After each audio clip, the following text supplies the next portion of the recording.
E Beto, queria que você falasse um pouco sobre a experiência de fazer a abertura da Olimpíada aqui em 2016. Experiência olímpica. Imagina.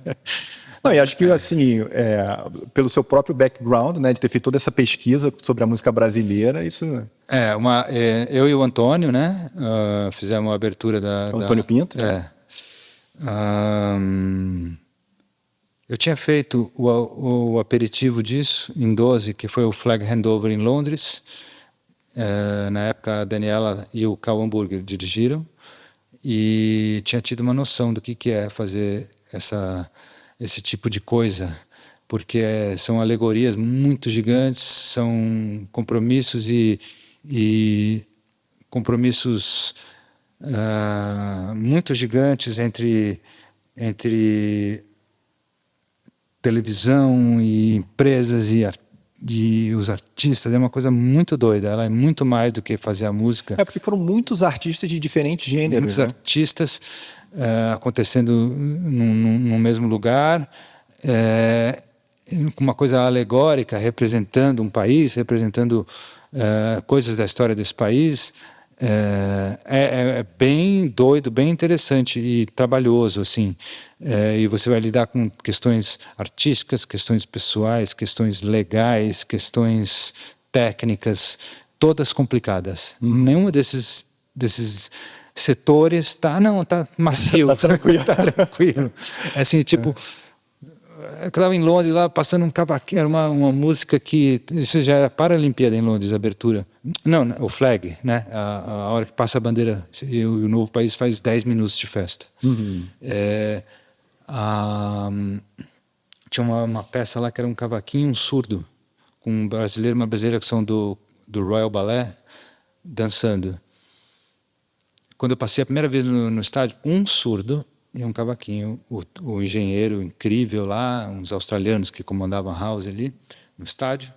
O estádio você não usa efeito nenhum, zero reverb, zero delay, é o estádio que tem tudo e do jeito dele, e o cara vai descobrir. Então você manda a música com um nível de separação ridículo, 50 pistas, e ele vai montar essa mixagem lá, de cada peça.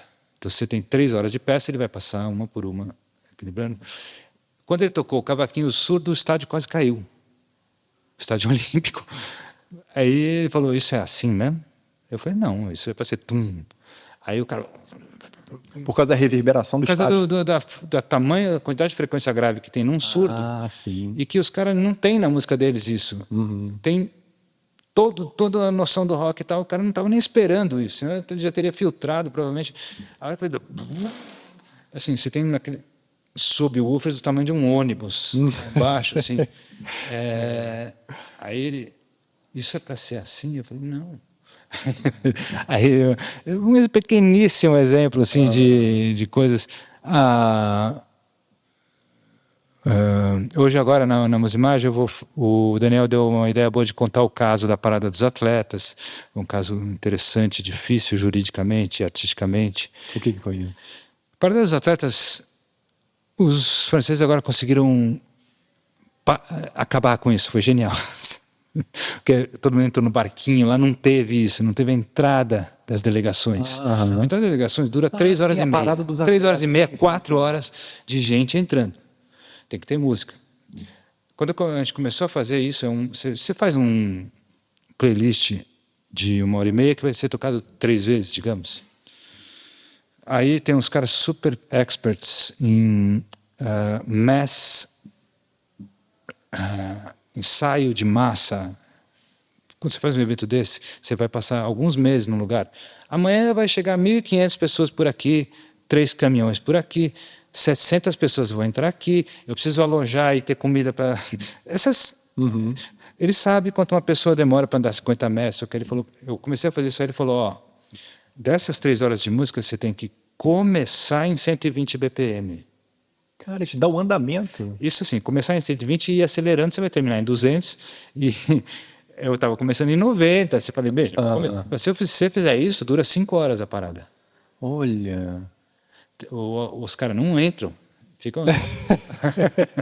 Aí, então essas coisas, sabe? E aí, essa foi uma história emocionante, incrível, porque eu tinha que fazer esse playlist, eu acabei conseguindo uma coisa de botar um monte de gente, fazer uma faixa que tem um ISRC gigante contendo todos, e para todo mundo, o meu trabalho era cedido, eu não podia fazer isso com essas músicas, eu também não tinha garantia, foi super tenso para mim, mas deu certo.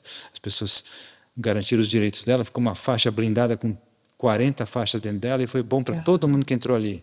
Que loucura. Mas foi uma batalha doida para eu conseguir fazer o COI aceitar isso e tal.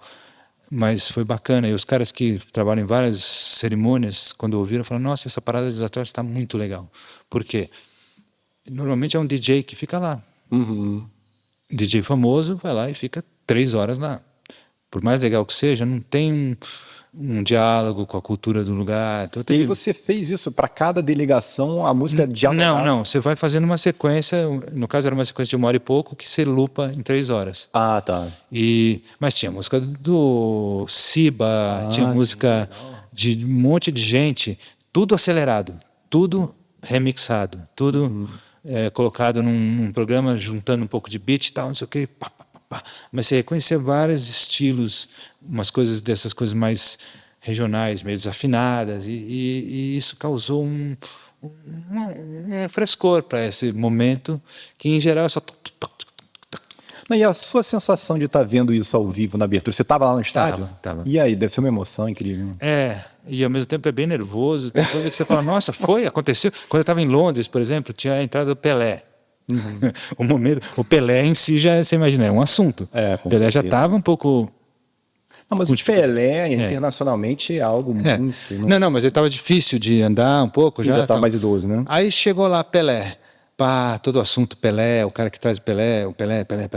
Aí, quando eu estava lá assistindo, eu não consegui chegar no lugar que era para eu chegar, de tão nervoso. Eu vi um lugar vago lá no Estádio Olímpico, em Londres, sentei e vi sozinho a abertura. Aí, uma hora eu falei: nossa, o Pelé não veio, gente. Claro que ele veio. É que eu estava tão nervoso que eu nem vi o Pelé entrar. Então acho que aqui no Brasil isso foi muito maior, com todos os segmentos da abertura, com todas as... Teve fazer aqui, deixar um elogio eterno ao Antônio, meu querido amigo e talentoso, assim, até não dá mais. Então, muita coisa de composição que ele fez também, muita coisa legal. E muito difícil, um trabalho bem difícil. É um trabalho que você tem que gostar dessa pilha louca de muitos fatores difíceis, você resolvendo.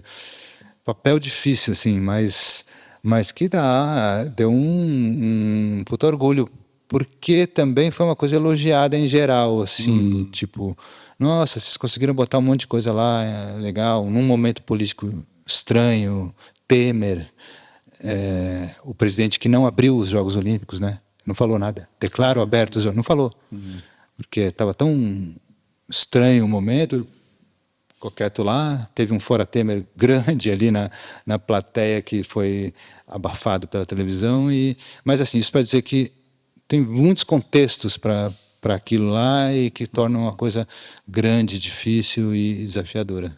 Mas como você falou também, uma coisa que você se orgulha muito para o resto da vida, né? Fazer a abertura de uma Olimpíada e ainda com a repercussão que teve. Muito. E quem trabalhou também se sente grato por ter isso no seu currículo, né? Com certeza.